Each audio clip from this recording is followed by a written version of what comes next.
Good morning, all.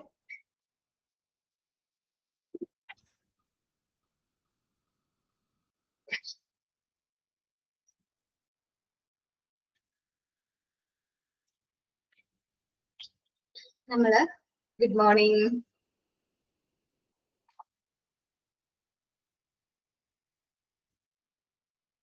Last class we discuss the topic ഏതായിരുന്നു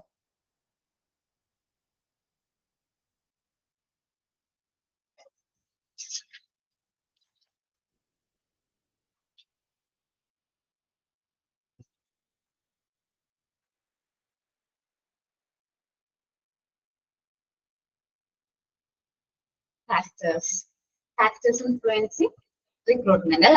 Page number 15 ആണ്. 1 minute.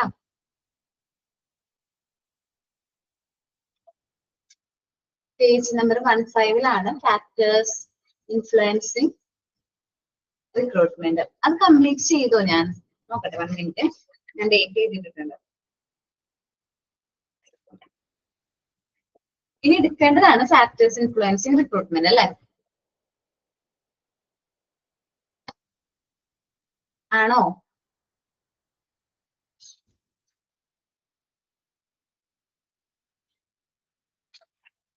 ആരും respond ചെയ്യാത്തേനോ? Factors influencing വരെ എടുത്തു നിർത്തി. പ്രോസസ്സ് ടോപ്പിക് ജസ്റ്റ് പറഞ്ഞു. ആ സെക്കൻഡ് പോയിന്റ് വരെയും പറഞ്ഞു തോന്നുന്നുണ്ട്. നോക്കട്ടെ 1 minute. ഇവിടെ വരെ പറഞ്ഞിട്ടുണ്ടായിരുന്നോ? പ്രോസസ്സിൽ റിക്രൂട്ട്മെന്റ് പ്ലാനിങ് വരെയും പറഞ്ഞു. ഓക്കെ, നമുക്ക് പ്രോസസ്സ് ആദ്യം മുതൽ ഒന്ന് നോക്കാം. ഫസ്റ്റ് പോയിന്റ്, റിക്രൂട്ട്മെന്റിന്റെ പ്രോസസ്സ് ഉണ്ടല്ലോ. നമ്മൾ ഡിഫറെന്റ് ആക്ടിവിറ്റി, ഒരു റിക്രൂട്ട്മെന്റിനെ സംബന്ധിച്ച് നമ്മൾ ഡിഫറെന്റ് ആക്ടിവിറ്റീസ് അതിൽ എന്ത് ചെയ്തിട്ടുണ്ട്, ഇൻക്ലൂഡ് ചെയ്തിട്ടുണ്ട്. എത്ര ഹ്യൂമൻ റിസോഴ്സ് വേണം, ഏത് സോഴ്സിൽ നിന്ന്, നമ്മൾ പറഞ്ഞു internal and external source of recruitment ഉണ്ട്. അത് ഏത് റിക്രൂട്ട്മെന്റ് സോഴ്സിൽ നിന്ന് വേണം നമ്മൾ റിക്രൂട്ട് ചെയ്യാൻ, എങ്ങനെ നമ്മൾ ആ റിക്രൂട്ട്മെന്റ് സോഴ്സിനെ കോൺടാക്ട് ചെയ്യണം. പിന്നെ application pool, application number of ആപ്ലിക്കൻസിന്റെ എണ്ണം കൂട്ടണം. ദെൻ സെലക്ഷൻ കണ്ടക്ട് ചെയ്യണം. ദെൻ ഇത് ഓരോ സ്റ്റേജിലും നമ്മൾ ഫോളോ ചെയ്യുന്ന ഒരു സ്റ്റെപ്പാണ് ഇവാലുവേഷൻ ആൻഡ് കൺട്രോൾ എന്ന് പറയുന്നത്. നമ്മൾ ഇവാലുവേഷനും കൺട്രോളും ചെയ്യേണ്ടതായിട്ടുള്ളത്. നമുക്ക് നോക്കാം പ്രോസസ് ഓഫ് റിക്രൂട്ട്മെന്റ്. നമ്മൾ പ്രോസസ്സിന്റെ first initial step of recruitment planning process ആണ് ഏത്, റിക്രൂട്ട്മെന്റ് പ്ലാനിങ് എന്ന് പറയുന്നത്.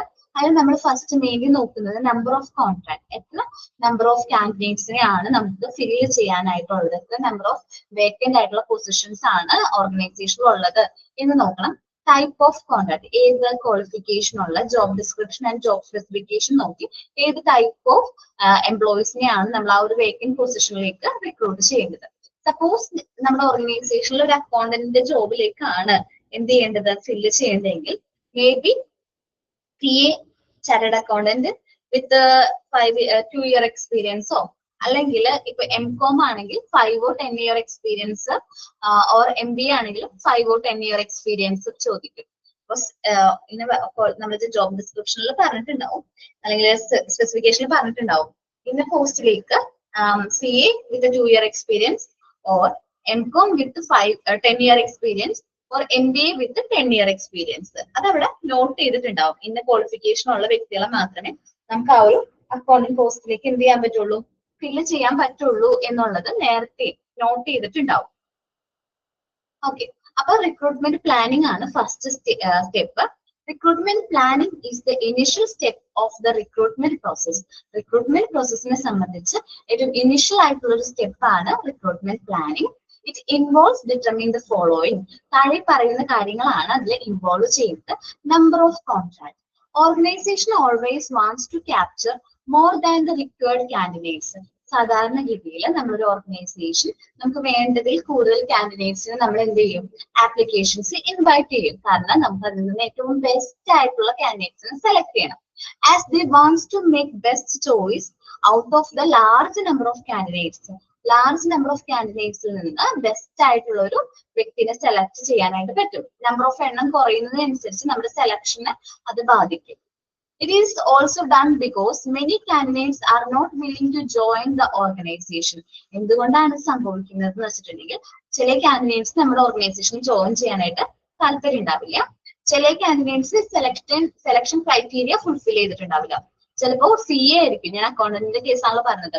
CA എന്ന് പറയുന്ന ക്വാളിഫിക്കേഷൻ ഉണ്ടാവും, ബട്ട് എക്സ്പീരിയൻസ് ഉണ്ടാവണമെന്നില്ല. ഇല്ല സോറി, CAക്ക് എന്തായാലും എക്സ്പീരിയൻസ് വരും അല്ലെ.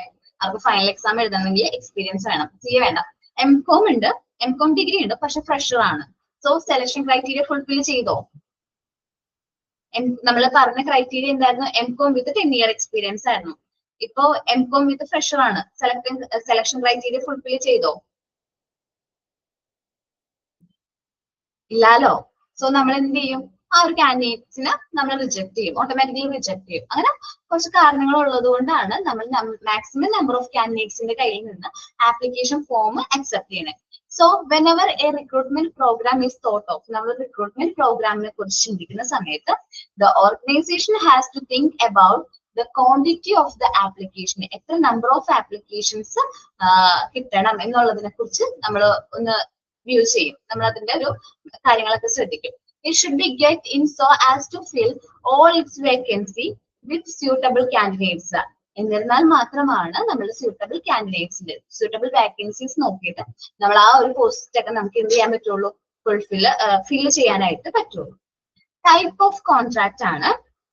It is pertaining to the individual who should be informed about job vacancy.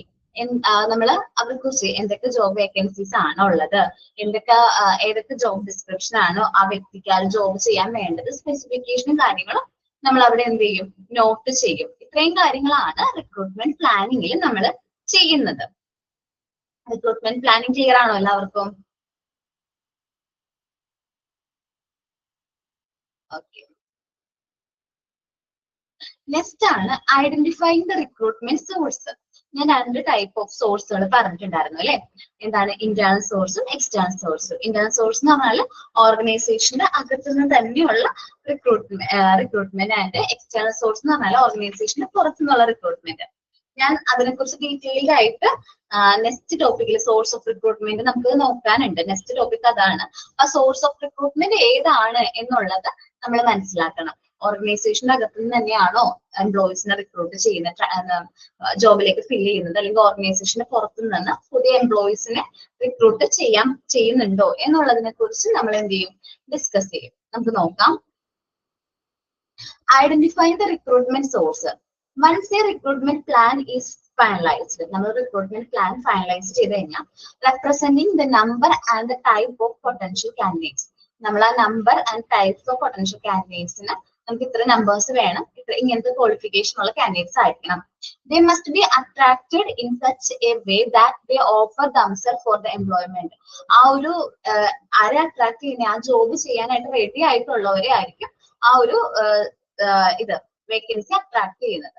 Hence, it is essential to identify the source from which these candidates can be attracted. അപ്പൊ നമ്മൾ ഏത് സോഴ്സിൽ നിന്നാണ് ഈ കാൻഡിഡേറ്റ്സിനെ അട്രാക്ട് ചെയ്യേണ്ടത് എന്ന് ഫൈൻഡ് ചെയ്യണം.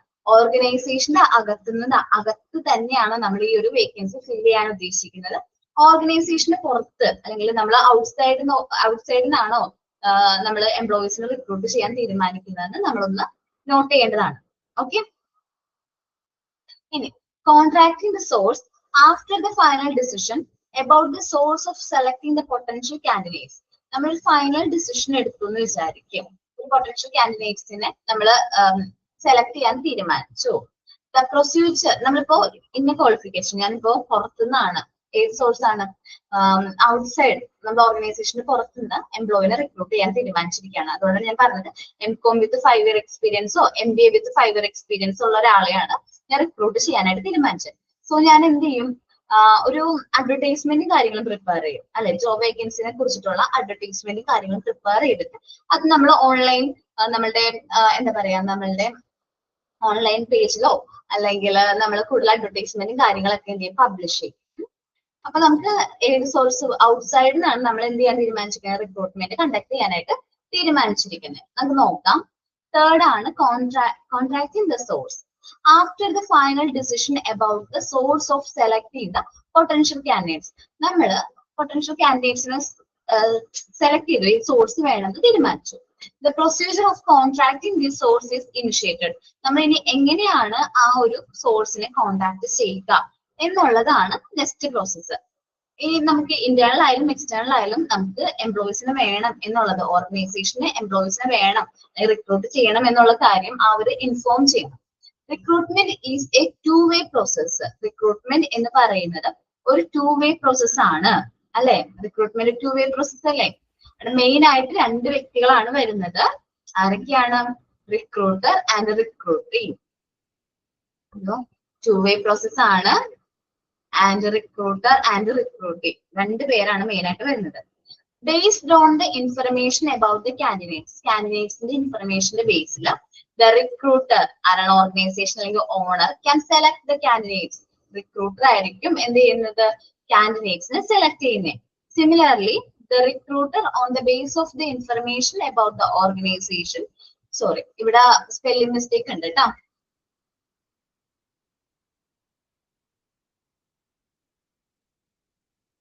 ഇവിടെ ഇല്ലേ റിക്രൂട്ടർ കാൻഡിഡേറ്റ്സിനെ സെലക്ട് ചെയ്യുന്നു. സിമിലർലി പറഞ്ഞിട്ട് റിക്രൂട്ടിന്ന് ആക്കണം കേട്ടോ. എവിടെയാണ് എഡിറ്റ് ചെയ്യേണ്ടത് മനസ്സിലായോ? മനസ്സിലായോ? അത് റിക്രൂട്ടർ എന്നല്ല റിക്രൂട്ടിന്നാണ് കേട്ടോ. Similarly, the recruiting on the base of information about the organization.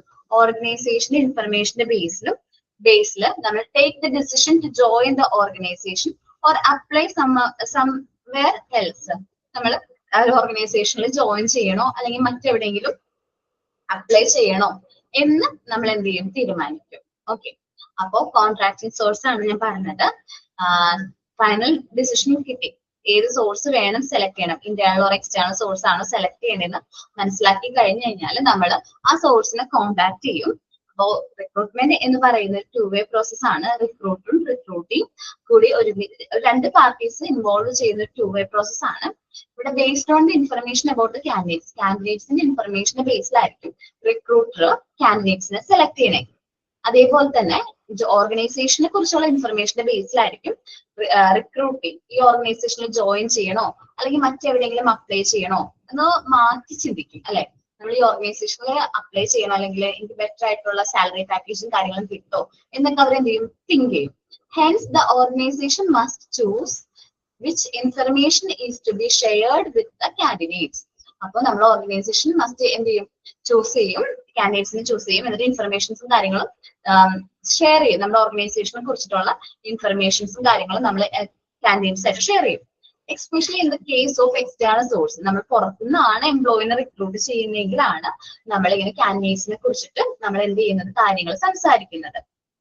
External source എന്നാണെങ്കിലാണ് കൂടുതൽ ഡീറ്റെയിൽ ആയിട്ട് നമ്മൾ അവരോട് സംസാരിക്കുന്നത്. മനസ്സിലായോ? നമ്മുടെ ഓർഗനൈസേഷനും ഇവിടുത്തെ അറ്റ്മോസ്ഫിയറും കാര്യങ്ങളും അല്ലെങ്കിൽ ഇവിടുത്തെ വർക്ക് റിലേറ്റഡ് ആയിട്ടുള്ള കാര്യങ്ങളൊക്കെ നമ്മൾ അവരോട് സംസാരിക്കും. ഇന്റേണൽ സോഴ്സ് എന്നാണ്, ഓർഗനൈസേഷന്റെ അകത്തുനിന്ന് തന്നെയാണ് നമ്മൾ റിക്രൂട്ട്മെന്റ് ചെയ്യുന്നതെങ്കിൽ അതിന്റെ ആവശ്യമില്ല. കാരണം എന്താണ്? ഓൾറെഡി ഇന്റേണലി വർക്ക് ചെയ്യുന്നതുകൊണ്ട് തന്നെ നമ്മൾ ഓർഗനൈസേഷന്റെ അകത്തുള്ള ഒരു വ്യക്തി ആയതുകൊണ്ട് തന്നെ നമുക്ക് ആ വർക്കിനെ കുറിച്ച് വ്യക്തമായ ഒരു ധാരണയും കാര്യങ്ങളൊക്കെ അറിയാൻ പറ്റും. കോൺട്രാക്ടിന്റെ സോഴ്സ് മനസ്സിലായോ? ഒന്ന് റീഡ് ചെയ്തേ. ഐഡന്റിഫൈങ് ആൻഡ് കോൺട്രാക്ടിങ് സോഴ്സ്, രണ്ട് പോയിന്റ് ഒന്ന് റീഡ് ചെയ്തേ.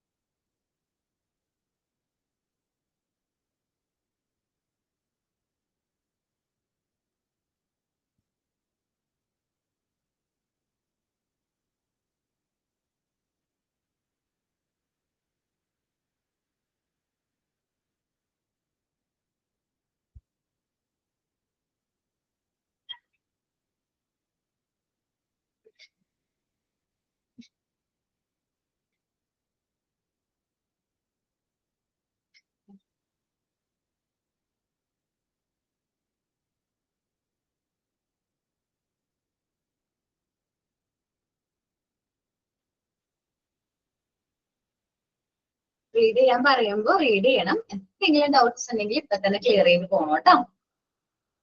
ഓക്കെ ഓക്കെ, എല്ലാവരും റീഡ് ചെയ്ത് കഴിഞ്ഞോ? ദെൻ നമ്മളിപ്പോ പറയുന്നത് എക്സ്റ്റേണൽ സോഴ്സിന് റിലേറ്റഡ് ആയിട്ട് പുറത്തുനിന്ന് ആപ്ലിക്കേഷൻസ് അക്സെപ്റ്റ് ചെയ്യുന്നു എന്നുള്ളൊരു കൺസെപ്റ്റ് ബേസിലാണ് നമ്മൾ ഈ പറയുന്നത് കേട്ടോ. ഈ ഒരു പോയിന്റ്സും കാര്യങ്ങളും പറയുന്നത്. ആപ്ലിക്കേഷൻ പൂളാണ് നമ്മൾ പറയുന്നത്. The final aim is to attract more and more candidates. നമ്മൾ റിക്രൂട്ട്മെന്റിന്റെ മെയിൻ ആയിട്ടുള്ള എയിം എന്ന് പറഞ്ഞിട്ട് ഏറ്റവും മാക്സിമം നമ്പർ ഓഫ് ആപ്ലിക്കൻസിനെ അട്രാക്ട് ചെയ്യുക എന്നതാണ്. എത്ര നമ്പർ ഓഫ് ആപ്ലിക്കൻസ് കൂടുന്നു അത്രയും നല്ലതാണ്, നമ്മുടെ സെലക്ഷന് അത്രയും നല്ലതാണ്. More and more candidates so as to maintain flexibility in selection. നമ്മുടെ സെലക്ഷനിൽ ഫ്ലെക്സിബിലിറ്റി കൊണ്ടുവരാനായിട്ട്, നമുക്ക് കറക്റ്റ് ആയിട്ട് സെലക്ട് ചെയ്യാനായിട്ട് നമ്മൾ കൂടുതലായിട്ടുള്ള ആപ്ലിക്കൻസ് വേണം. No matter what method of recruitment is used, ഏത് മെത്തേഡ് ഓഫ് റിക്രൂട്ട്മെന്റ് ആണ് എന്നല്ല, നമ്മൾ മാക്സിമം നമ്പർ ഓഫ് ആപ്ലിക്കൻസിനെ നമ്മുടെ ഓർഗനൈസേഷനിലേക്ക് അട്രാക്ട് ചെയ്യണം. The organisation start receiving application from potential candidates as soon as the source of recruitment are contact.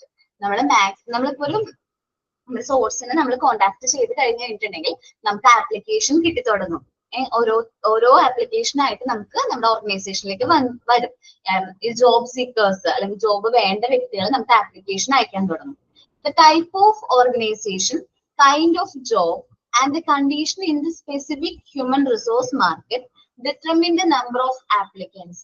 നമ്മുടെ organisation നല്ല ഗുഡ് വിൽ ഒക്കെ ഉള്ള ഓർഗനൈസേഷൻ ആണെങ്കിൽ ഒരുപാട് ആപ്ലിക്കേഷൻസ് വരും. അതേപോലെ കൈൻഡ് ഓഫ് ജോബിന് റിസ്ക് കുറവാണെങ്കിലും ആപ്ലിക്കേഷൻസ് കൂടുതലായിരിക്കും. റിസ്ക് കൂടുതലാണെങ്കിൽ ആപ്ലിക്കേഷൻ എണ്ണം കുറയാനുള്ള ചാൻസ് ഉണ്ട്. The condition in specific human resource market.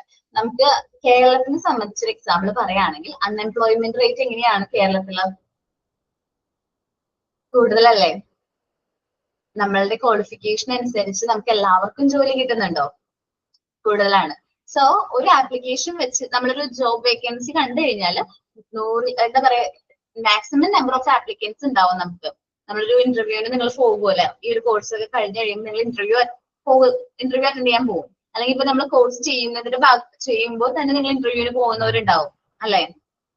അപ്പൊ നമ്മളൊരു ഇന്റർവ്യൂവിന് ചെല്ലുമ്പോൾ അവിടെ നമ്മൾ മീറ്റ് ചെയ്യുന്നത് നമ്മളെ പോലെ തന്നെ ടാലന്റഡ് ആയിട്ടുള്ള നമ്പർ ഓഫ് ആപ്ലിക്കൻസിന് നമ്മൾ എന്ത് ചെയ്യേണ്ടതായിട്ട് വരും? മീറ്റ് ചെയ്യേണ്ടതായിട്ട് വരും ഇല്ലേ? ഇന്റർവ്യൂവിന് ആരും പോയിട്ടൊന്നുമില്ല? ഞാൻ പോയിട്ടുണ്ട് കേട്ടോ ഇന്റർവ്യൂവിന് പോയപ്പോഴൊക്കെ മാക്സിമം നമ്പർ ഓഫ് ആപ്ലിക്കൻസിന്റെ എണ്ണം കൂടുതലായിരുന്നു. എന്ന് വെച്ചാല് നമ്മള് ഒരു പോസ്റ്റ് ഉള്ളെങ്കിൽ പോലും, ഇപ്പൊ ടീച്ചറിന്റെ പോസ്റ്റ് ആണെന്ന് വിചാരിക്കും, എക്സാമ്പിൾ പറയുകയാണെങ്കിൽ ഒരു അക്കൗണ്ടൻസി ടീച്ചറിന്റെ പോസ്റ്റ് ആണ് നമ്മൾ ഇന്റർവ്യൂവിന് പോകുന്നെങ്കിൽ, ആ ഒരു പോസ്റ്റിലേക്ക് നമ്മൾ അപ്ലൈ ചെയ്യുമ്പോൾ അല്ലെങ്കിൽ ഇന്റർവ്യൂവിന്റെ സമയത്ത് ഒരു 10-20 പേരെങ്കിലും ആ ഒരു പോസ്റ്റിന് വേണ്ടിയിട്ട് ഇന്റർവ്യൂവിന് വന്നിട്ടുണ്ടാവും. നമ്മൾ കോമ്പീറ്റ് ചെയ്യുന്നത് നമ്പർ ഓഫ് ആപ്ലിക്കൻസ് ആയിട്ടായിരിക്കും. അപ്പോ നമ്മൾ ആപ്ലിക്കേഷൻ ഏതൊരു സ്ഥാപനത്തിനെ സംബന്ധിച്ചും മാക്സിമം നമ്പർ ഓഫ് കാൻഡിഡേറ്റ്സിനെ അട്രാക്ട് ചെയ്യുക എന്നതാണ് അവരുടെയും. എന്നാൽ മാത്രമാണ് അതിൽ നിന്ന് ഏറ്റവും ബെസ്റ്റ് ആയിട്ടുള്ള കാൻഡിഡേറ്റ്സിനെ അവർക്ക് എന്ത് ചെയ്യാൻ പറ്റുള്ളൂ? സെലക്ട് ചെയ്യാനായിട്ട് പറ്റുള്ളൂ. ടൈപ്പ്, നമ്മൾ ഓരോ ഓർഗനൈസേഷൻ ടൈപ്പും കൈൻഡും ആ ജോബ് ഹ്യൂമൻ റിസോഴ്സ് മാർക്കറ്റിന്റെ കണ്ടീഷനും അനുസരിച്ചായിരിക്കും നമുക്ക് കിട്ടുന്ന ആപ്ലിക്കേഷന്റെ എണ്ണം. ജസ്റ്റ് ഒരു എക്സാമ്പിൾ പറയാം. ഇപ്പൊ LGSന്റെ എക്സാം വന്നിട്ടുണ്ട് അല്ലെ? ലാസ്റ്റ് ഗ്രേഡ് സർവന്റിന്റെ PSC എക്സാം എഴുതുന്നവരുണ്ടോ നിങ്ങളുടെ കൂട്ടത്തില്? വന്നിട്ടുണ്ട്. November 15th ആണ് ലാസ്റ്റ് ഡേറ്റ്. അറിയോ അത്? ആരും PSC ഒന്നും എഴുതുന്നവരില്ല? ഉണ്ട് കേട്ടോ, കുറച്ച് പേരുണ്ട്. അപ്ലൈ ചെയ്തോ? ചിലപ്പോ പോസ്റ്റിന്റെ എണ്ണം ചിലപ്പോ ഒരു 100-200 ഒക്കെ ആയിരിക്കും, അല്ലെങ്കിൽ ഒരു 300 ആണെന്ന് വിചാരിക്കും. LGSന്റെ വേക്കന്റ് ആയിട്ടുള്ള പോസ്റ്റിന്റെ എണ്ണം ഒരു 300 ആണ് എന്ന് വിചാരിക്കും. 300 സംതിങ് ഒക്കെയാണ് സാധാരണ വരാറ്. എത്ര പേര് അപ്ലൈ ചെയ്യും? നിങ്ങളുടെ ഒരു ഇത് വെച്ചിട്ടൊരു എന്താ പറയാ, ഒരു പോയിന്റ് ഓഫ് വ്യൂല് നിങ്ങൾ എത്ര പേര് അപ്ലൈ ചെയ്തിട്ടുണ്ടാവും?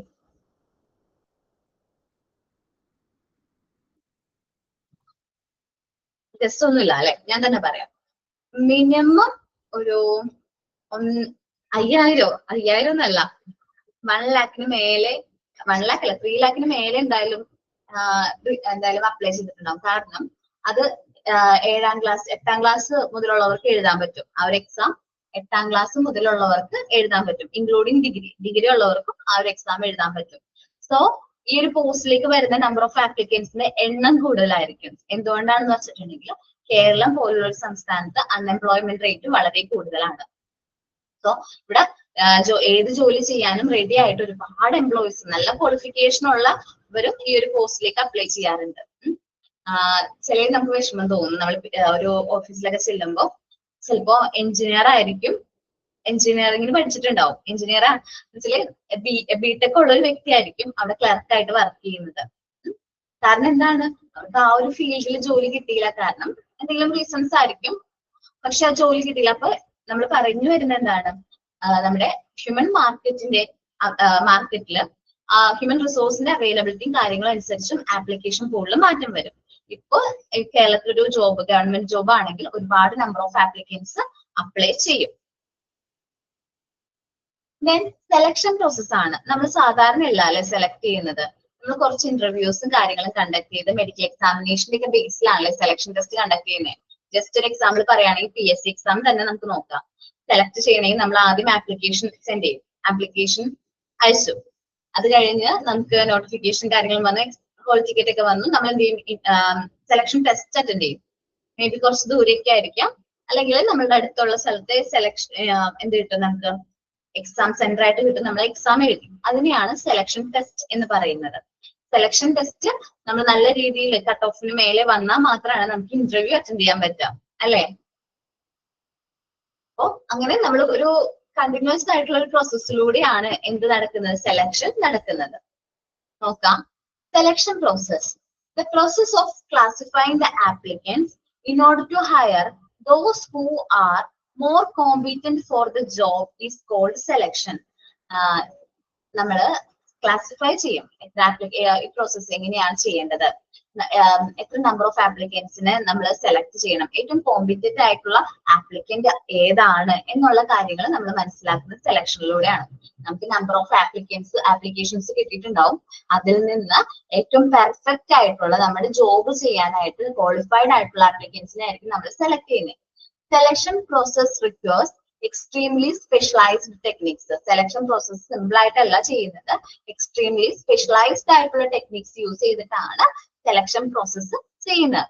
Thus, the selection process involves expert employees. നമ്മൾ സെലക്ഷൻ പ്രോസസ് ചെയ്യാൻ വേണ്ടിയിട്ട് എക്സ്പേർട്ട് ആയിട്ടുള്ള എംപ്ലോയീസ് ആയിരിക്കും നമ്മൾ എന്ത് ചെയ്യുന്നത്, സെലക്ട് ചെയ്യുന്നത്. എക്സ്പേർട്ട് ആയിട്ടുള്ള എംപ്ലോയീസ് ആയിരിക്കും സെലക്ഷൻ പ്രോസസ് കണ്ടക്ട് ചെയ്യുന്നത്. Who are proficient in using selection test and conducting interview. അവർ അത്യാവശ്യം നല്ല കേപ്പബിലിറ്റിയും കാര്യങ്ങളൊക്കെ ഉള്ളവരായിരിക്കും. സെലക്ഷൻ ടെസ്റ്റും ഇന്റർവ്യൂ ഒക്കെ കണ്ടക്ട് ചെയ്ത് നല്ല എക്സ്പീരിയൻസ്ഡ് ആയിട്ടുള്ള വ്യക്തികളായിരിക്കും സെലക്ഷൻ പ്രോസസ് കണ്ടക്ട് ചെയ്യുന്നത്. അപ്പോ നമ്മൾ മെയിൻ ആയിട്ടുള്ള 5 കാര്യങ്ങൾ, 5 പ്രോസസ്സുകൾ പറഞ്ഞു. സെലക്ഷനിൽ വരുന്ന മെയിൻ ആയിട്ടുള്ള 5 പ്രോസസ്സുകൾ ഞാൻ പറഞ്ഞു. Recruitment planning, identifying the recruitment source, contracting the source, application pool, maximum number of ആപ്ലിക്കൻസിനെ സെലക്ട് ചെയ്യാം, ദെൻ സെലക്ഷൻ പ്രോസസ്സ്. നമ്മളിതൊരു 5 സ്റ്റെപ്പ് ആയിട്ട് പറയുകയാണെങ്കിൽ ഈ എല്ലാ സ്റ്റെപ്പിലും നമ്മൾ ഇൻവോൾവ് ചെയ്യുന്ന ഒരു കാര്യം കൂടി ഉണ്ട്, ഇവാലുവേഷൻ ആൻഡ് കൺട്രോൾ. ഓരോ സ്റ്റെപ്പ് കഴിയുമ്പോഴും നമ്മളത് ഇവാലുവേറ്റ് ചെയ്യുന്നുണ്ട്. നിങ്ങൾ ആ ഗ്രാഫ് കണ്ടിട്ടുണ്ടെങ്കിൽ മനസ്സിലാവും. നമ്മൾ ഇവാലുവേഷൻ ആൻഡ് കൺട്രോൾ എന്ന് പറഞ്ഞിട്ട് ലാസ്റ്റ് ആണ് അല്ലെ തന്നിരിക്കുന്നത്, നിങ്ങൾ ശ്രദ്ധിച്ചത് ലാസ്റ്റ് ആണ് തന്നിരിക്കുന്നത് അല്ലെ. ഓരോ സ്റ്റേജിലും എന്തുണ്ട്, ഇവാലുവേഷൻ ആൻഡ് കൺട്രോൾ നടക്കുന്നുണ്ട്. നമ്മൾ ഓരോ സ്റ്റേജ് കഴിയുമ്പോഴും എന്തുണ്ട്, ആ സ്റ്റേജിനെ കുറിച്ച് ഇവാലുവേറ്റ് ചെയ്യുന്നുണ്ട്. എന്തെങ്കിലും മിസ്റ്റേക്ക് പറ്റിയിട്ടുണ്ടെങ്കിൽ അത് അവിടെ തന്നെ പരിഹരിക്കുന്നുണ്ട്, കൺട്രോളും ചെയ്യുന്നുണ്ട്. നോക്കാം, evaluation and control. It is necessary to enhance the efficiency of the recruitment attempts in future. എന്തിനു വേണ്ടിയിട്ടാണ് ഇവാലുവേഷൻ ആൻഡ് കൺട്രോൾ നമ്മൾ ഇംപ്ലിമെന്റ് ചെയ്യുന്നത്? നമ്മുടെ റിക്രൂട്ട്മെന്റ് എഫിഷ്യൻസി ഇൻക്രീസ് ചെയ്യാൻ, എൻഹാൻസ് ചെയ്യാൻ, ഇനി ഫ്യൂച്ചറിലുള്ള അറ്റംപ്റ്റ്സും കാര്യങ്ങളൊക്കെ കൂട്ടാൻ വേണ്ടിയിട്ട്, അല്ലെങ്കിൽ എഫിഷ്യൻസി കൂട്ടാൻ വേണ്ടിയിട്ടാണ്. It should be kept in the mind that recruitment is an expensive process. നമുക്കറിയാം റിക്രൂട്ട്മെന്റ് എന്ന് പറയുന്നത് എക്സ്പെൻസീവ് പ്രോസസ് ആണ്. Involving the cost such as, നമുക്ക് എന്തെല്ലാം ചെലവുകളാണ് ഒരു റിക്രൂട്ട്മെന്റ് ഭാഗമായിട്ട് വരുന്നത്? റിക്രൂട്ടർ സാലറി, റിക്രൂട്ട് ചെയ്യുന്ന വ്യക്തിയുടെ സാലറി. അഡ്വർടൈസ്മെന്റ് കോസ്റ്റ്, അഡ്വർടൈസ്മെന്റ് ചെയ്യണ്ടേ റിക്രൂട്ട്മെന്റ് അല്ലെങ്കിൽ വേക്കൻസിനെ കുറിച്ചിട്ട് നമ്മൾ ന്യൂസ് പേപ്പേഴ്സിലോ കാര്യങ്ങളിലൊക്കെ അഡ്വർടൈസ്മെന്റ് കൊടുക്കും, അതിന് വേണ്ടി വരുന്ന ചെലവ്. മാനേജർ സാലറി, മാനേജറിന്റെ സാലറി വരും. ആൻഡ് വേരിയസ് അതർ കോസ്റ്റ്, നമുക്കൊരു വെന്യൂ സെറ്റ് ചെയ്യണം, ഒരു പ്ലേസ്, അതിന് വേണ്ട റെന്റ് കൊടുക്കണം. പിന്നെ നമുക്ക് ഇന്റർവ്യൂവിന് വരുന്നവർക്ക് വേണ്ടിയിട്ട് റിഫ്രഷ്മെന്റ് കാര്യങ്ങൾ പ്രൊവൈഡ് ചെയ്യണം. അങ്ങനെ അതർ കോസ്റ്റും എന്തിലുണ്ട്, ഈ റിക്രൂട്ട്മെന്റ് പ്രോസസ്സിൽ ഇൻവോൾവ് ആണ്. ഇത് is thus necessary to evaluate the process of recruitment. അതുകൊണ്ടാണ് നമ്മൾ പറയുന്നത് റിക്രൂട്ട്മെന്റ് പ്രോസസ്സ് നമ്മൾ നല്ല രീതിയിൽ എന്ത് ചെയ്യണം, ഇവാലുവേറ്റ് ചെയ്യണം എന്ന് പറയുന്നത്. മനസ്സിലായോ? ഇവാലുവേഷൻ ആൻഡ് കൺട്രോൾ എന്ന് പറയുന്നത് റിക്രൂട്ട്മെന്റ് പ്രോസസ്സിന്റെ എഫിഷ്യൻസി കൂട്ടാൻ വേണ്ടിയിട്ടാണ്. നമുക്കറിയാം റിക്രൂട്ട്മെന്റ് എന്ന് പറയുന്നത് ഒരു എക്സ്പെൻസീവ് ആയിട്ടുള്ള ഒരു പ്രോസസ്സാണ്. ഡിഫറെന്റ് ടൈപ്സ് ഓഫ് കോസ്റ്റും കാര്യങ്ങളും റിക്രൂട്ട്മെന്റ് പ്രോസസ്സിൽ ഇൻവോൾവ് ആണ്. സോ നമ്മൾ ഈ ഒരു റിക്രൂട്ട്മെന്റ് ചെയ്യുമ്പോൾ ഇവാലുവേറ്റ് ചെയ്യേണ്ടത് വളരെ ഇമ്പോർട്ടന്റ് ആണ്. കാരണം നമ്മൾ ഉദ്ദേശിച്ച രീതിയിലാണോ കാര്യങ്ങൾ പോകുന്നത്, മുന്നോട്ട് പോകുന്നത് എന്ന് മനസ്സിലാക്കാനായിട്ട് ഹെൽപ്ഫുൾ ആണ്. ഓക്കെ, ക്ലിയർ ആണോ? ഓക്കെ, ഒന്ന് വായിച്ചു നോക്കോ. ആപ്ലിക്കേഷൻ ഫോള് മുതൽ ഇവാലുവേഷൻ ആൻഡ് കൺട്രോൾ വരെ ഒന്ന് വായിക്കോ.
വായിച്ചു കഴിഞ്ഞിട്ട് പറയണം കേട്ടോ.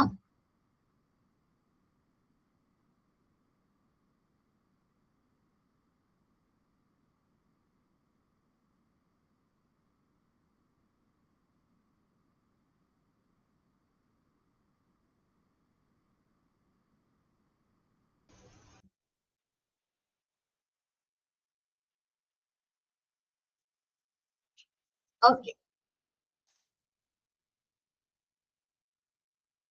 ദെൻ സോഴ്സ് ഓഫ് റിക്രൂട്ട്മെന്റ് ആണ് നമ്മൾ ഇനി നോക്കാൻ പോകുന്നത് കേട്ടോ.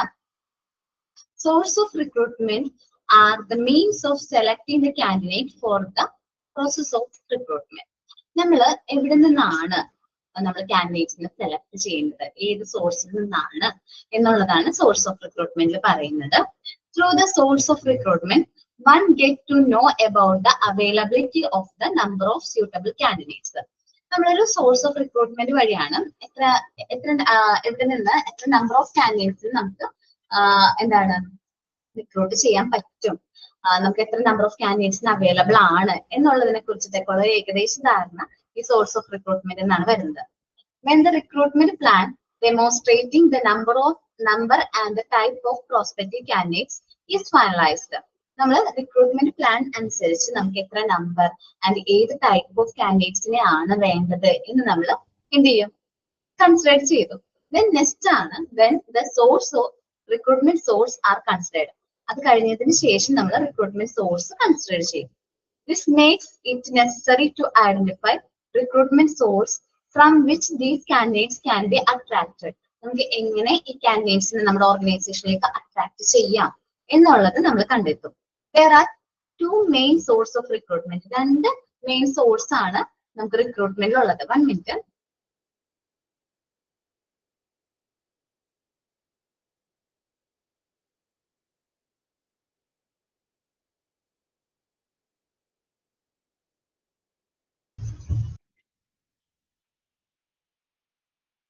ഓക്കെ, അപ്പൊ നമ്മൾ മെയിൻ ആയിട്ട് രണ്ട് സോഴ്സ് ആണ് സോഴ്സ് ഓഫ് റിക്രൂട്ട്മെന്റ് ആണ് പറയുന്നത്. ഒന്ന് ഇന്റേണൽ, മറ്റൊന്ന് എക്സ്റ്റേണൽ ആണ്. ഇന്റേണൽ എന്ന് പറയുന്നത് ഓർഗനൈസേഷന്റെ അകത്ത് നിന്നുള്ള തന്നെ സോഴ്സ്. എക്സ്റ്റേണൽ എന്ന് പറയുന്നത് ഓർഗനൈസേഷന്റെ പുറത്ത് എന്നുള്ള ഒരു സോഴ്സ് ആണ്. അപ്പോൾ നമ്മൾ റിക്രൂട്ട്മെന്റ് പ്ലാൻ ഒക്കെ കഴിഞ്ഞു, നമ്മൾ എത്ര എംപ്ലോയീസ് വേണം എന്നുള്ളതിനെ കുറിച്ചിട്ടൊക്കെ ഏകദേശം നമ്മൾ എന്ത് ചെയ്തു, റിക്രൂട്ട്മെന്റ് പ്ലാനും കാര്യങ്ങളൊക്കെ പ്രിപ്പയർ ചെയ്ത് കഴിഞ്ഞാൽ നെക്സ്റ്റ് സ്റ്റെപ്പ് ആണ് ഏത് സോഴ്സിൽ നിന്നാണ് നമ്മൾ റിക്രൂട്ട് ചെയ്യേണ്ടത് എന്നുള്ളത്.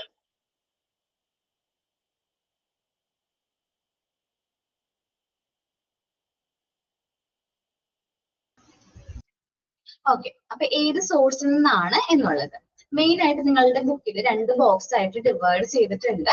നിങ്ങൾക്ക് കാണാൻ പറ്റുന്നുണ്ടല്ലോ, ക്ലിയർ അല്ലേ? സോഴ്സ് ഓഫ് റിക്രൂട്ട്മെന്റ് ക്ലിയർ ആണല്ലോ. നമ്മളുടെ ടെസ്റ്റില് 2 സോഴ്സ് ആയിട്ടാണ് ഡിവൈഡ് ചെയ്തിരിക്കുന്നത്, ഇന്റേണൽ ആൻഡ് എക്സ്റ്റേണൽ. മെയിൻ ആയിട്ട് ഇന്റേണൽ ആൻഡ് എക്സ്റ്റേണൽ സോഴ്സ് ആണ്. ഇന്റേണൽ സോഴ്സുകൾ 5 ടൈപ്പ് ആണ് ഉള്ളത്. ഓർഗനൈസേഷന്റെ അകത്തു നിന്നുള്ള റിക്രൂട്ട്മെന്റ് സോഴ്സുകളാണ് ഞാൻ ഈ പറയുന്നത് ഇന്റേണൽ സോഴ്സുകൾ എന്ന് പറയുന്നത്. ഫസ്റ്റ് വരുന്നത് transfer and promotion, job posting, then employee referral, former employee, previous applicants. External source ആണ് direct method, indirect method, third party method. അങ്ങനെ 3 മെത്തേഡ്സ് ആണ് എക്സ്റ്റേണലിൽ വരുന്നത്. നമ്മൾ ഇന്റേണൽ സോഴ്സും എക്സ്റ്റേണൽ സോഴ്സ് ആണ് നമ്മൾ നോക്കാൻ പോകുന്നത്. ഫസ്റ്റ് ട്രാൻസ്ഫർ ആണ്. ഞാനിത് ഓരോന്നും ഒന്ന് എക്സ്പ്ലെയിൻ ചെയ്ത് നിങ്ങൾക്ക് പറഞ്ഞു തരാം, അതിനുശേഷം നമുക്ക് റീഡ് ചെയ്യാം. ഓക്കെ, ട്രാൻസ്ഫർ എന്ന് പറഞ്ഞിട്ടുണ്ടെങ്കിൽ ഒരു ജോബിൽ നിന്ന് മറ്റൊരു ജോബിലേക്ക് നമ്മളെ ട്രാൻസ്ഫർ ചെയ്യുന്നു. ഇപ്പൊ എറണാകുളത്ത് ബ്രാഞ്ച് മാനേജർ ആയിരുന്നു, അദ്ദേഹത്തിന് നമ്മൾ തൃശ്ശൂർ ബ്രാഞ്ചിലേക്ക് ബ്രാഞ്ച് മാനേജർ തന്നെയായിട്ട് എന്ത് ചെയ്യുന്നു, അപ്പോയിന്റ് ചെയ്യുന്നു. സാലറിയിലൊന്നും മാറ്റമൊന്നുമില്ല, പിന്നെന്താണ് നമ്മുടെ പോസ്റ്റില് ഒന്നും മാറ്റമൊന്നുമില്ല, സെയിം ലെവലിൽ തന്നെയാണ് ട്രാൻസ്ഫർ ചെയ്തിരിക്കുന്നത്. ഒരു ബ്രാഞ്ചിൽ നിന്ന് മറ്റൊരു ബ്രാഞ്ചിലേക്ക് മാറ്റുന്നു, അതാണ് ട്രാൻസ്ഫർ. ക്ലിയർ ആണോ? ട്രാൻസ്ഫർ കിട്ടി എന്നൊക്കെ പറയാറില്ലേ, ഇവിടുന്ന് ട്രാൻസ്ഫർ ആയി ഇന്ന പോസ്റ്റിലേക്ക് പോകണു എന്നൊക്കെ പറയാറില്ലേ, അത്. ഇനി പ്രമോഷൻ എന്ന് പറയുന്നത് ഒരു പോസ്റ്റ്, ഇപ്പൊ ക്ലർക്ക് ആയിരിക്കും, ക്ലർക്ക് കുറച്ച് എക്സ്പീരിയൻസ്ഡ് ആയി കഴിയുമ്പോൾ നമ്മൾ എന്ത് ചെയ്യും, അദ്ദേഹത്തെ അക്കൗണ്ടന്റ് ആയിട്ട് പ്രൊമോട്ട് ചെയ്തു. പ്രൊമോഷൻ. ലോവർ ലെവലിൽ നിന്ന് അപ്പർ ലെവലിലേക്ക് നമ്മൾ എന്ത് ചെയ്യുന്നു, എംപ്ലോയിനെ മാറ്റുന്നു. ഇതിനെയാണ് പ്രൊമോഷൻ എന്ന് പറയുന്നത്. അപ്പൊ ട്രാൻസ്ഫർ ആൻഡ് പ്രൊമോഷൻ മനസ്സിലായോ?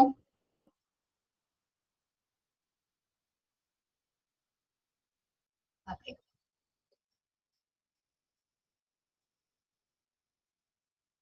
നമുക്ക് നോക്കാം കേട്ടോ. Internal source. This is the process of filling the job openings by choosing from the pool of existing force in the organization.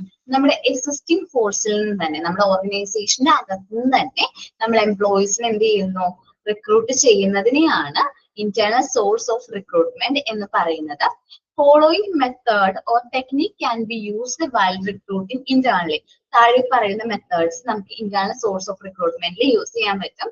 അതിൽ നമ്മൾ ആദ്യം പറയുന്നത് ട്രാൻസ്ഫർ ആൻഡ് പ്രൊമോഷൻ ആണ്.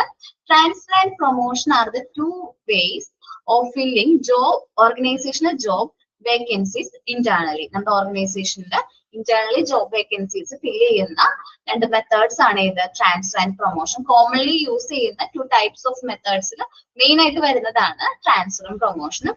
Internal movement with the same grade. നമ്മൾ internal movement നടത്തുന്നുണ്ട്, ഒരു വ്യക്തിനെ മറ്റൊരു സ്ഥലത്തേക്ക് മാറ്റുന്നുണ്ട്. ഞാൻ പറഞ്ഞ എക്സാമ്പിളിൽ എറണാകുളത്ത് നിന്നും ബ്രാഞ്ച് മാനേജറിനെ തൃശ്ശൂർ ബ്രാഞ്ചിലേക്ക് മാറ്റി, സെയിം ഗ്രേഡ് മാനേജറായിട്ട് തന്നെയാണ് മാറ്റിയിരിക്കുന്നത്. From one job to another is called transfer. ഒരു ജോബിൽ നിന്ന് മറ്റൊരു ജോബ് എന്ന് വെച്ചാൽ മറ്റൊരു സ്ഥലത്തുള്ള ഒരു ജോബിലേക്ക് മാറ്റുന്നു. ഓക്കെ, ഇങ്ങനെ വന്നപ്പോ എറണാകുളത്ത് ബ്രാഞ്ച് മാനേജർക്ക് അവിടെ വേക്കന്റ് ആയില്ലേ, ബ്രാഞ്ച് മാനേജർ വേക്കൻസി വന്നില്ലേ, അവിടെ അദ്ദേഹത്തിനെ ട്രാൻസ്ഫർ ചെയ്തു, തൃശ്ശൂർക്ക് ട്രാൻസ്ഫർ ചെയ്തു. അപ്പൊ എറണാകുളത്ത് ഒരു വേക്കൻസി വന്നില്ലേ എന്റെ എക്സാമ്പിളിലോ. അപ്പോ അവിടെ ക്ലർക്ക് ആയിട്ട് വർക്ക് ചെയ്തിരുന്ന ആള് നമ്മളത് മാനേജറായിട്ട് എന്ത് ചെയ്തു, പ്രൊമോട്ട് ചെയ്തു. ഓക്കെ, അതാണ് പ്രൊമോഷൻ. ക്ലർക്ക് ആയിരുന്നു അദ്ദേഹം, അദ്ദേഹത്തിന് കുറച്ചും കൂടി അദ്ദേഹത്തിന്റെ വർക്കിൽ മാറ്റം വന്നു, റെസ്പോൺസിബിലിറ്റി കൂടി, സ്റ്റാറ്റസ് കൂടി, ഇല്ലേ, കുറച്ചും കൂടി ഇത് കൂടി, സാലറിയും കൂടി, നമ്മൾ പ്രൊമോട്ടായി. അപ്പോ നമ്മൾ ഒരുപാട് നാള് നമ്മുടെ ഓർഗനൈസേഷന് വേണ്ടി വർക്ക് ചെയ്യുമ്പോൾ നമ്മുടെ ഓർഗനൈസേഷൻ എന്ത് ചെയ്യും, പ്രൊമോട്ട് ചെയ്യും, കുറച്ച് അപ്ഗ്രേഡ് ചെയ്യും, നമ്മുടെ ജോബ് കുറച്ചും കൂടി എന്ത് ചെയ്യും, അപ്ഗ്രേഡ് ചെയ്യും, അല്ലെ. Whereas The movement of an employee from a lower level position to higher level position along with the changes in work, responsibility, status and value is termed as promotion. നമ്മൾ lower ലെവലിൽ നിന്ന് higher ലെവലിലേക്ക് മാറ്റുകയും അവിടെ വർക്കിൽ മാറ്റം വരുന്നുണ്ട്, റെസ്പോൺസിബിലിറ്റീസിൽ മാറ്റം വരുന്നുണ്ട്, നമ്മുടെ സ്റ്റാറ്റസ് അതേപോലെ നമ്മുടെ വാല്യൂലൊക്കെ ചേഞ്ച് വരുന്നുണ്ട്. ഇതിനെയാണ് നമ്മൾ എന്ത് പറയുന്നത്? പ്രൊമോഷൻ എന്ന് പറയുന്നത്. എന്താണ് ട്രാൻസ്ഫർ, എന്താണ് പ്രൊമോഷൻ എന്ന് മനസ്സിലായോ? ട്രാൻസ്ഫർ എന്ന് പറഞ്ഞാൽ സെയിം ഗ്രേഡിൽ തന്നെ ആയിരിക്കും ചേഞ്ച് വരുന്നത്. പ്രൊമോഷൻ എന്ന് പറഞ്ഞിട്ടുണ്ടെങ്കിൽ വർക്കിൽ മാറ്റം വരും, റെസ്പോൺസിബിലിറ്റി, സ്റ്റാറ്റസ്, സാലറിയിലും ചേഞ്ച് വരും. ഓക്കെ, നമ്മളുടെ ഫ്രണ്ട്സ് ആരെങ്കിലൊക്കെ പറഞ്ഞിട്ടുണ്ടാവില്ലേ, ഞങ്ങൾക്ക് പ്രൊമോഷൻ കിട്ടി, ഞാൻ ഇന്ന പോസ്റ്റിലേക്ക് മാറി എന്നൊക്കെ പറഞ്ഞിട്ടുണ്ടാവില്ലേ? കേട്ടിട്ടുണ്ടോ നിങ്ങൾ? അങ്ങനെ പറഞ്ഞു കേട്ടിട്ടുണ്ടോ? ഓക്കെ, ഇനി നെക്സ്റ്റ് ഇന്റേണൽ സോഴ്സ് ആണ് ജോബ് പോസ്റ്റിംഗ് കേട്ടോ. Job posting it is an in-house method. In-house method എന്ന് വെച്ചാൽ ഓർഗനൈസേഷന്റെ അകത്ത് തന്നെ ഉള്ള ഒരു മെത്തേഡ് ആണ് of recruitment in which notice of vacant jobs are posted at important place of the organization. നമ്മൾ വേക്കന്റ് ആയിട്ടുള്ള ജോബിനെ കുറിച്ചുള്ള ഇൻഫർമേഷൻസ് നോട്ടീസ് ബോർഡിൽ പോസ്റ്റ് ചെയ്യും. ഓക്കെ, നമ്മുടെ ഓർഗനൈസേഷന്റെ അകത്ത് തന്നെ നോട്ടീസ് ബോർഡിൽ പോസ്റ്റ് ചെയ്യും. അതുപോലെ എലിവേറ്റർ, ലിസ്റ്റ്, കഫറ്റീരിയ, നമ്മള് എന്താ പറയാ ക്യാൻറ്റീൻ, എംപ്ലോയീസ് ലോഡ്ജ് എന്ന് വെച്ചാൽ എംപ്ലോയീസ് ഒക്കെ റെസ്റ്റ് ചെയ്യുന്ന ഒരു പ്ലേസ് ഉണ്ടല്ലോ, അവിടെ എല്ലാം ഈ വേക്കന്റ് ആയിട്ടുള്ള ജോബിനെ കുറിച്ചിട്ടുള്ള പോസ്റ്റർ പോസ്റ്റ് ചെയ്യും, അല്ലെങ്കിൽ നോട്ടീസ് പോസ്റ്റ് ചെയ്യും. ഇത് കാണുന്ന എംപ്ലോയീസ് ഉണ്ടല്ലോ, അവിടെ വർക്ക് ചെയ്യുന്ന എംപ്ലോയീസിന് താല്പര്യമുണ്ട്, അവർക്ക് ആ ഒരു ക്വാളിഫിക്കേഷൻ ഉണ്ടെങ്കിൽ ആ ഒരു പോസ്റ്റിലേക്ക് എന്ത് ചെയ്യും? അവര് അപ്ലൈ ചെയ്യും. ജോബ് പോസ്റ്റിംഗ് സിമ്പിൾ ആണ്. It is an in-house method of recruitment in which notice of the vacant jobs are posted at important place of the organization. Organization important place എല്ലാം ഈ ജോബ് വേക്കൻസിനെ കുറിച്ചുള്ള കാര്യങ്ങൾ പോസ്റ്റ് ചെയ്യും. such as employee lodge, cafeteria, elevator, etc. And the employees are provided with large amount of time to apply for available job. Available ആയിട്ടുള്ള ജോബിന് വേണ്ടിയിട്ട് large amount of time നമുക്ക് എംപ്ലോയീസിന് time കൊടുക്കും. Nowadays, job posting is being used as one of the most creative way of recruiting in organization. ഓർഗനൈസേഷന്റെ അകത്ത് തന്നെ recruit ചെയ്യാനായിട്ട് നമ്മൾ യൂസ് ചെയ്യുന്ന ഏറ്റവും ക്രിയേറ്റീവ് ആയിട്ടുള്ള ഒരു വേ ആണ് ജോബ് പോസ്റ്റിംഗ് എന്ന് പറയുന്നത്. Various organisation considered job posting as inbuilt part of an effective career management. നമ്മുടെ ഓർഗനൈസേഷനിൽ വർക്ക് ചെയ്യുന്ന എംപ്ലോയീസിന്റെ എഫക്റ്റീവ് കരിയർ മാനേജ്മെന്റിന് ഏറ്റവും നല്ലൊരു മെത്തേഡ് ആണ് ഏത്? Job posting. Thus, it is considered to be the easiest and most commonly used method by employer. Easiest, most common method ആണ് employer use ചെയ്യുന്ന. സിമ്പിൾ ആണ്, കാരണം എന്താണ്? നമ്മുടെ ഓർഗനൈസേഷനിൽ തന്നെ അഡ്വർടൈസ്മെന്റ് കൊടുക്കുന്നു, അധികം ചെലവൊന്നുമില്ല. നമ്മുടെ ഓർഗനൈസേഷനിൽ തന്നെ എംപ്ലോയിനെ നമുക്ക് റിക്രൂട്ട് ചെയ്യുന്നു. കാരണം ആ ഒരു എംപ്ലോയിനെ കുറിച്ച് നമുക്ക് ഡീറ്റെയിൽസും കാര്യങ്ങളൊക്കെ ഓൾറെഡി അറിയാം, ക്വാളിഫിക്കേഷൻ അറിയാം, അദ്ദേഹത്തിന്റെ ജോബ് സ്റ്റൈൽ അറിയാം, അദ്ദേഹത്തിന്റെ വർക്കിംഗ് നേച്ചറും കാര്യങ്ങളൊക്കെ അറിയാം. സോ നമുക്ക് ഈസിലി അദ്ദേഹത്തിന് എന്ത് ചെയ്യാൻ പറ്റും? റിക്രൂട്ട് ചെയ്യാനായിട്ട് പറ്റും. Thus, it is to be considered to be the easiest and most commonly used method by employer to inform employee about job opening. അപ്പോൾ എംപ്ലോയിനോട് ഇൻഫോം ചെയ്യാനായിട്ട് ഈ ഒരു ജോബ് ഓപ്പണിംഗ് ഉണ്ട് എന്ന് എംപ്ലോയിനോട് ഇൻഫോം ചെയ്യാനായിട്ട് ഈസിയസ്റ്റ് മെത്തേഡ് ആണ് ഏത്? ജോബ് പോസ്റ്റിംഗ് എന്ന് പറയുന്നത്. മനസ്സിലായോ ജോബ് പോസ്റ്റിംഗ് എന്താന്നുള്ളത്? സിമ്പിൾ ആണ്. നമ്മള് എംപ്ലോയീസ് ഒക്കെ ഒരുമിച്ച് നിൽക്കുന്ന അല്ലെങ്കിൽ എംപ്ലോയീസ് കാണുന്ന രീതിയിൽ നോട്ടീസ് ബോർഡിലോ വേക്കന്റ് ആയിട്ട് അല്ലെങ്കിൽ കഫറ്റീരിയയിലോ എലിവേറ്ററിലോ ഒക്കെ ജോബ് വേക്കൻസിനെ കുറിച്ചിട്ടുള്ള നോട്ടീസ് അവര് എന്ത് ചെയ്തിട്ടുണ്ടാവും? പേസ്റ്റ് ചെയ്തിട്ടുണ്ടാവും. ഈ നോട്ടീസ് കാണുന്ന എംപ്ലോയീസ് ഓട്ടോമാറ്റിക്കലി നമുക്ക് ആ ഒരു ക്വാളിഫിക്കേഷൻ ഉണ്ടെങ്കിൽ നമ്മൾ ആ ഒരു ജോബിന് വേണ്ടി അപ്ലൈ ചെയ്യും. എംപ്ലോയർക്ക് ഈസിയാണ്, ഓർഗനൈസേഷന്റെ അകത്തുള്ള എംപ്ലോയറെ തന്നെ റിക്രൂട്ട് ചെയ്യാൻ പറ്റും. അവരുടെ നേച്ചർ ഓഫ് വർക്കും വർക്കിംഗ് സ്റ്റൈലും കാര്യങ്ങളൊക്കെ എംപ്ലോയർക്ക് ഓൾറെഡി അറിയാം. സോ ഈസി ആയിട്ട് നമുക്ക് സിമ്പിൾ ആയിട്ട് എന്ത് ചെയ്യാൻ പറ്റും? റിക്രൂട്ട്മെന്റ് കണ്ടക്ട് ചെയ്യാൻ പറ്റും. ഓക്കെ ഓക്കെ, ഒന്ന് വായിച്ചു നോക്കിയേ. Transfer and promotion, job posting ഒന്ന് വായിച്ചു നോക്കിയേ.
എല്ലാവർക്കും ക്ലിയർ ആയോ?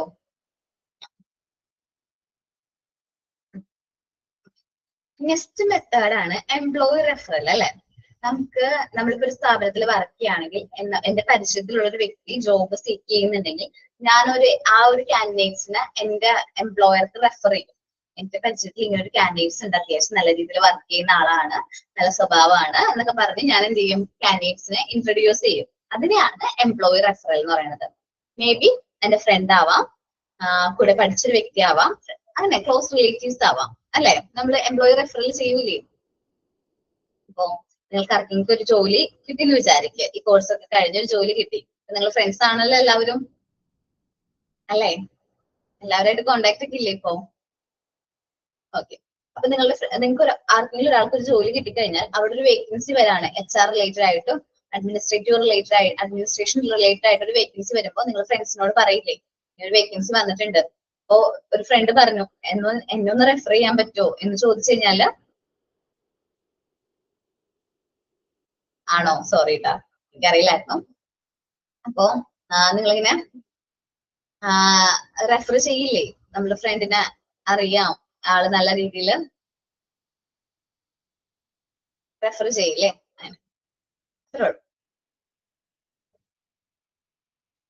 അല്ലെങ്കിൽ നമ്മളെ ക്ലോസ് ആയിട്ടുള്ള ഫ്രണ്ട്സ് ഉണ്ടാവില്ലേ, നമ്മുടെ ഡിഗ്രിക്കൊക്കെ പഠിച്ച ഫ്രണ്ട്സ്, അപ്പൊ അവര് നിങ്ങളിപ്പോ ഫ്രീ ആയിട്ടിരിക്കുകയാണ്, അപ്പൊ നമ്മൾ ഫ്രണ്ട്സിനോട് പറയില്ലേ, നീ വർക്ക് ചെയ്യുന്ന സ്ഥാപനത്തിൽ എന്നെ ഒന്ന് റെഫർ ചെയ്യാൻ പറ്റുമോ, അങ്ങനെ നമ്മൾ പറയാറുണ്ട്. അത്രേ ഉള്ളൂ. Employee referral. ഇല്ലെങ്കിൽ ഇപ്പൊ ഞാൻ ഒരു എക്സാമ്പിൾ പറയുകയാണെങ്കിൽ, ഞാൻ വർക്ക് ചെയ്യുന്ന സ്ഥാപനത്തിൽ ഞാൻ എന്റെ ക്ലോസ് റിലേറ്റീവ്സ് ആരെങ്കിലും ജോബ് അന്വേഷിക്കുന്നുണ്ടെങ്കിൽ ഞാൻ അവരെന്ത് ചെയ്യും, റെഫർ ചെയ്യാനുള്ള ചാൻസ് കൂടുതലായിരിക്കും. സിമ്പിൾ ആണ് employee referral.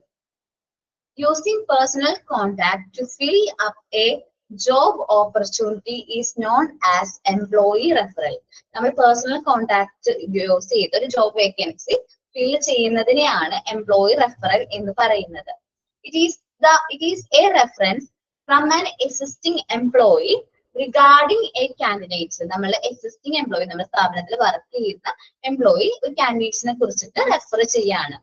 Be it is a friend, അദ്ദേഹത്തിന്റെ ഫ്രണ്ട് ആകാം, or a close relative ആവാം. It is to be and it takes one to know one approach. ഒരു വ്യക്തിനെ അറിയാം എന്നുള്ള രീതിയിൽ എനിക്ക് ഈ വ്യക്തിനെ പേഴ്സണലി നല്ല ഒരു പരിചയമുണ്ട്, ആ വ്യക്തി ജോബ് അന്വേഷിക്കുന്നുണ്ട്, നല്ല ഇതാണെന്നൊക്കെ പറഞ്ഞ് ഞാൻ എന്ത് ചെയ്യും, റെഫർ ചെയ്യും. ഇപ്പൊ സപ്പോസ് നിങ്ങൾ ആരെങ്കിലും ജോബ് അന്വേഷിക്കുന്നുണ്ടെങ്കിൽ, എനിക്ക് പരിചയമുള്ള ഒരു സ്ഥാപനത്തിൽ വേക്കൻസീസ് ഉണ്ടെങ്കിൽ ഞാൻ നിങ്ങളെ റെഫർ ചെയ്യും. That's it. A major problem with this method is that encourage favoritism.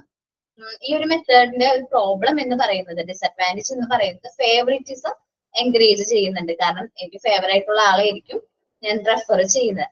That is, candidates of the one community or caste are selected who may not be suitable for that job. ചിലപ്പോ ചില സെഷനിൽ മാത്രം എന്ത് ചെയ്യുന്നുണ്ട്, ആ ഒരു കാസ്റ്റിന്റെ ബേസിൽ സെലക്ഷൻസും കാര്യങ്ങളൊക്കെ conduct ചെയ്യാറുണ്ട്.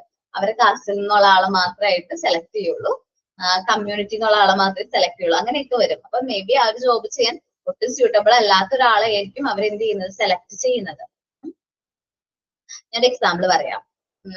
ഒരു കുട്ടിയുടെ ലൈഫിൽ നടന്നതാണ്. ഒരു കുട്ടി ഞാൻ പറയാലോ, ഒരു എക്കണോമിക്സ് ടീച്ചർ ആയിട്ട് ഇന്റർവ്യൂവിന് വേണ്ടി പോവാൻ കേട്ടോ.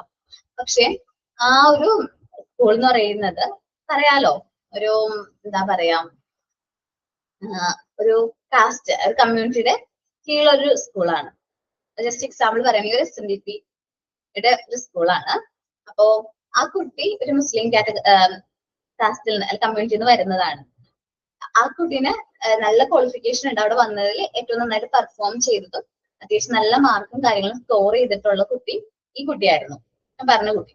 പക്ഷെ ആ കുട്ടീനെ സെലക്ട് ചെയ്തില്ല, അവരുടെ ഒരു കാസ്റ്റിൽ നിന്നുള്ള ഒരു കുട്ടീനെയാണ് സെലക്ട് ചെയ്തത്.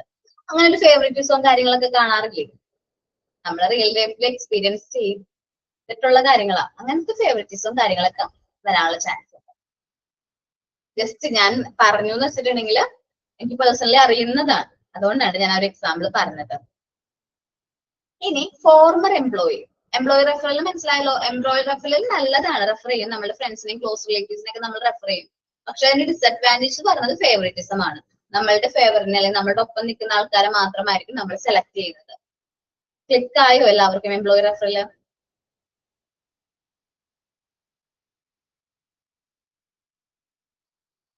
ഇനി former employees. Former employees are increasingly become a flexible source of recruitment. Former employees എന്ന് പറഞ്ഞാൽ മുമ്പ് നമ്മുടെ സ്ഥാപനത്തിൽ വർക്ക് ചെയ്തിട്ടുള്ള employees. As the employer most contact former employees.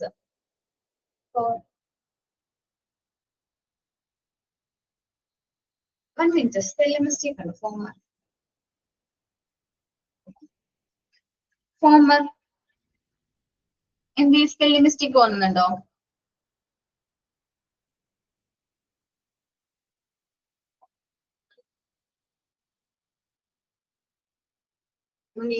ഇരുന്നത് മോനെ ഡൗട്ട് വന്നോ? പറയാൻ പറ്റുമോടാ എന്താ ഡൗട്ട് എന്നുള്ളത്?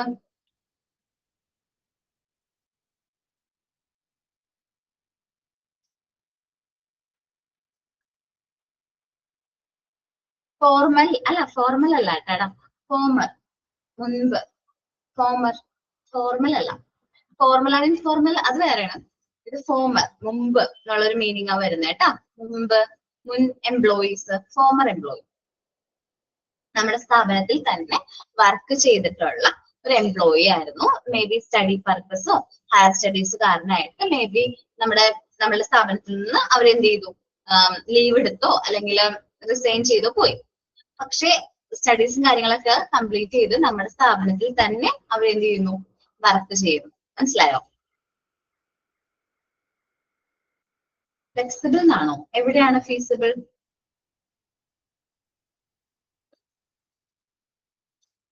ഫ്ലെക്സിബിൾ ജോബ് ആണെന്ന് അങ്ങനെ പറഞ്ഞോ? ഏത് പോയിന്റ് ആണെന്ന് പറയാവോടാ? ഫസ്റ്റ് ലൈൻ തന്നെ ഫോർമർ എംപ്ലോയീസിലെ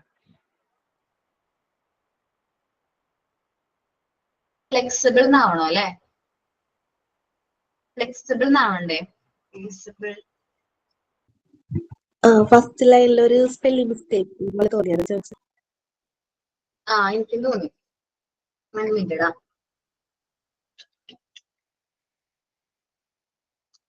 ഞാൻ എന്റെ not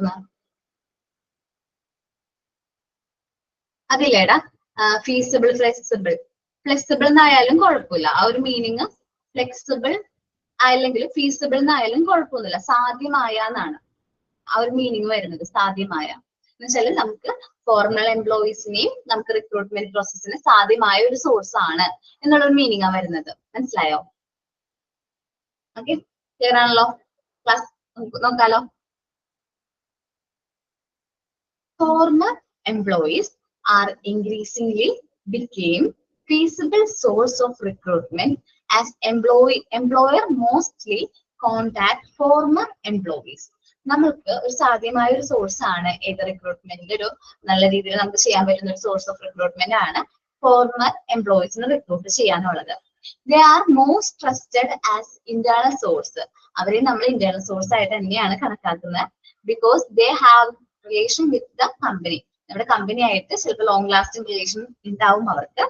may of the retired employee may be interested to return work on part time base. Or നമ്മുടെ സ്ഥാപനത്തിൽ നിന്ന് റിട്ടയർഡ് ആയ എംപ്ലോയി ആയിരിക്കും, മേ ബി പാർട്ട് ടൈം ബേസിൽ നമ്മുടെ സ്ഥാപനത്തിൽ വർക്ക് ചെയ്യും. Or may purpose someone who would like to work for the organization. നമ്മുടെ ഓർഗനൈസേഷനിൽ തന്നെ വർക്ക് ചെയ്യാനായിട്ട് ഇപ്പൊ റിട്ടയർഡ് ആയ എംപ്ലോയീസ് വീണ്ടും തിരിച്ച് നമ്മുടെ സ്ഥാപനത്തിൽ തന്നെ വർക്ക് ചെയ്യാനൊക്കെ വരുന്നു. ഇതെല്ലാം ഫോർമർ എംപ്ലോയീസിന് എക്സാമ്പിൾ ആണ്. At the time, people who have left the company for upbringing their family or complete the college education are excited to return to the work after fulfilling their individual objective.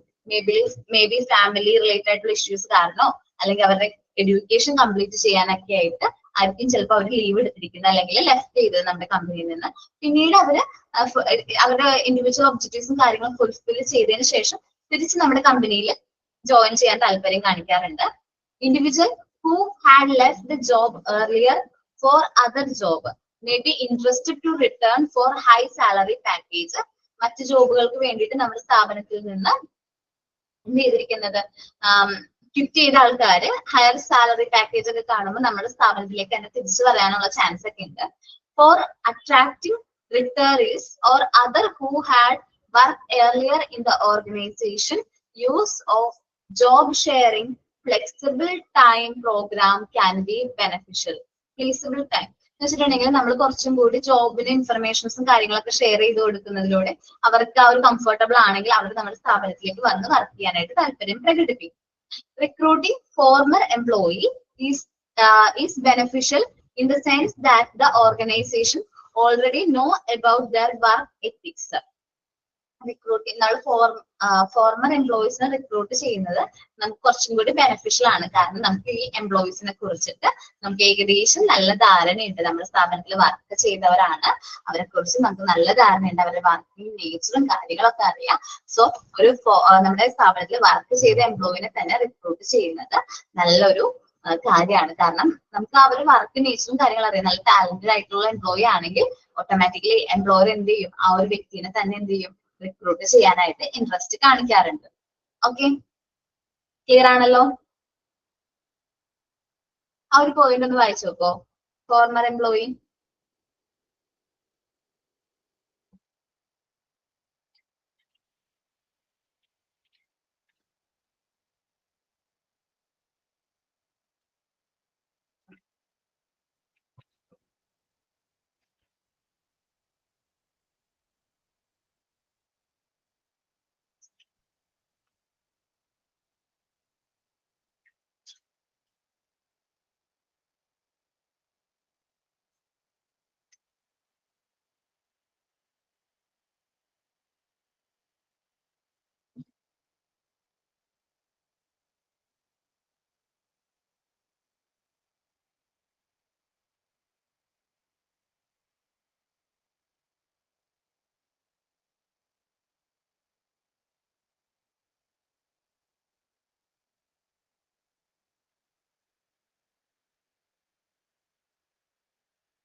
Read ചെയ്തു എല്ലാവരും? Next topic നമുക്ക് next ക്ലാസ്സിൽ complete ചെയ്യാം കേട്ടോ. Okay, അപ്പോ thank you all. Class wind up ചെയ്യാണ്. Thank you. Mock ടെസ്റ്റിൽ എന്തെങ്കിലും ഡൗട്ട്സോ കാര്യങ്ങളൊക്കെ ഉണ്ടെങ്കിൽ ചോദിക്കാം. Okay, thank you. Thank you ma'am.